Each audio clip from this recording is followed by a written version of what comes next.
Monsieur, juste un quart d'heure aux téléspectateurs qui insistent au standard, et puis on vous retrouvera derrière Jonathan Matéguéné. Vous vous présentez, vous contribuez, vous soyez précis et concis. 15 minutes, pas plus. Première prise de parole, me semble-t-il, Corinne qui nous retrouve au standard depuis le Canada. Bonsoir. Allô? Bienvenue, Corinne. Oui, bonjour, bonjour Fabrice. Oui, merci et bonjour à tout le monde aussi. Merci de m'avoir permis d'intervenir à l'émission. Ben écoutez, il y a plusieurs sujets, entre autres le Cameroun, le Nigeria, la Russie. Bon, comme j'ai beaucoup à dire là, je pense que pour que Fabrice ne me coupe pas en cours de route, je vais me pencher sur la question du Cameroun. Oui, Fabrice, d'habitude, j'essaie d'être très brève et rapide, mais ici, je vous demande, Fabrice, de me permettre de m'exprimer un peu plus longtemps. Parce qu'il faut recadrer un certain nombre de choses avec certains fascistes du PPACI. Je ne dis pas tous, parce que je discute avec pas mal d'amis ivoiriens. Mais je parle de certains fascistes et qui poussent même Gbagbo dans le couloir dans lequel il se trouve. Alors, moi, à l'émission de jeudi, du 6 novembre, je n'ai malheureusement pas pu intervenir parce que le standard a été fermé. Mais je voudrais apporter ma réplique, vu qu'on est sur le thème qui concerne le Cameroun, apporter ma réplique par rapport à un de nos téléspectateurs, notre frère ivoirien du PPACI, Zerfel, là. Donc, il a dit beaucoup de choses, et j'ai même pris des notes, je vous le dis sincèrement. Alors, il a dit des choses comme quoi le président Biya ne travaille pas pour les Camerounais. Il est trop vieux. Il évoque le fait que Biya ne s'occupe pas pour les Camerounais, il doit partir et laisser la place aux jeunes.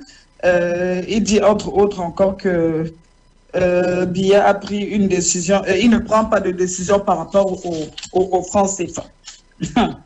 Moi, j'ai souri.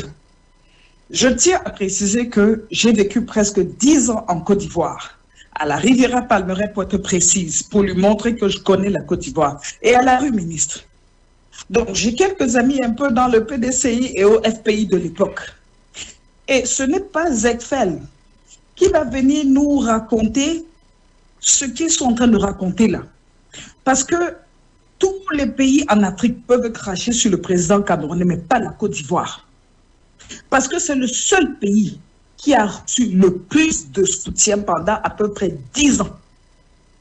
Et quand je regarde mon timing, de 2011 jusqu'à ce que Gbagbo sorte, ils n'ont jamais évoqué l'âge du président camerounais. Mais subitement, l'âge a commencé à poser problème quand leur fétiche Gbagbo est sorti de prison. Tiens. L'âge là, c'est seulement quand il s'agit du président camerounais.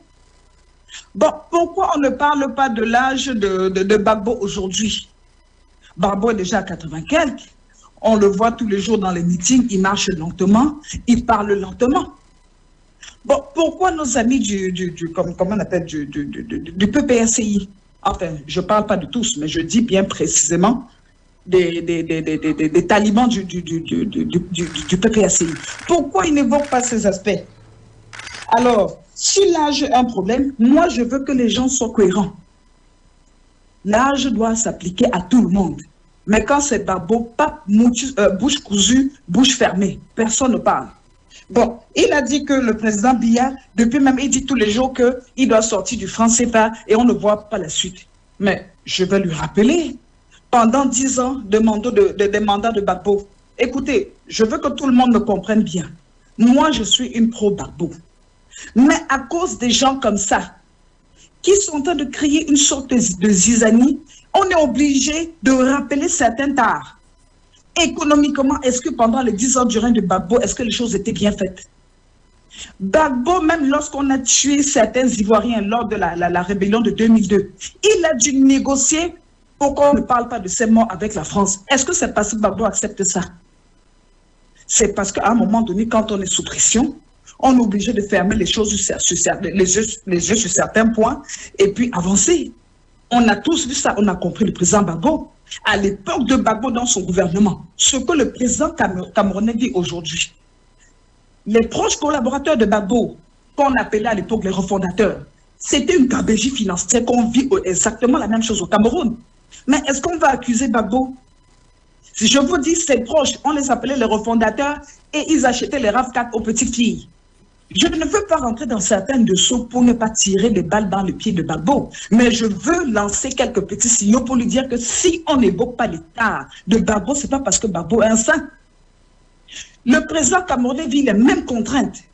Ses collaborateurs lui rendent la tâche difficile. L'endocolonat ne permet pas de s'accomplir, exactement comme ce que Gbagbo a vécu avec la rébellion qu'on lui imposait dans son gouvernement. Est-ce que pour autant on a dit que Gbagbo n'est pas un souverainiste? Et allons-y encore, je vais aller encore dans des détails plus personnels. Gbagbo a même donné beaucoup de choses aux Français. Mais est-ce que pour autant on a dit que Gbagbo n'est pas un souverainiste? Il a signé plein de choses à la France. Gbagbo n'a fait que des tentatives de rébellion vis-à-vis de la France. Mais on a vu les élans du monsieur et on n'a pas évoqué cet art. Pourquoi quand il s'agit du président camerounais, nos chers talibans du PPACI veulent nous faire croire que économiquement il ne réussit pas, ici il ne réussit pas, alors que leur Gbagbo n'a pas réussi économiquement. Et il n'a même pas retiré le port d'Abidjan dans la main des Français. Et le Cameroun encore, le président Biya se bat encore jusqu'aujourd'hui pour qu'il n'y ait aucune base militaire au Cameroun. En Côte d'Ivoire, pourquoi Gbagbo ne s'est pas battu pour retirer la base militaire au 43e Bima à Abidjan, en plein cœur d'Abidjan? Pourquoi il ne l'a pas fait? Alors, donc, si on peut parler donc de ce Français, Idriss Déby du Tchad, qui économiquement est plus faible que le Cameroun, bon, disons plus petit, parce que faible, c'est pas très beau, mais plus petit économiquement que le Cameroun et la Côte d'Ivoire. Idriss Déby a pris son courage à l'époque et il a parlé contre le franc CFA. Gbagbo, pendant ses 10 ans de mandat, ne pouvait pas. On va lui reprocher ça? Non.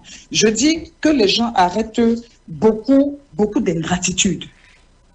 Et je dis encore que pour les élections qui se passent actuellement au Cameroun, moi je le dis, même si les Bandakani assis là sur le plateau, ils sont des hommes publics, ils ont des responsabilités, ils sont là pour un intérêt commun de l'Afrique. Nous autres, on n'a pas d'intérêt, on est des électrons libres. Donc on n'est plus libre à dire des choses. Je vous dis que nos gens là, nos frères qu'on a soutenus là, même le Mali, c'est des gens qui étaient assis, ils guettaient en se disant qu'on va aussi voir si le Cameroun va s'en sortir.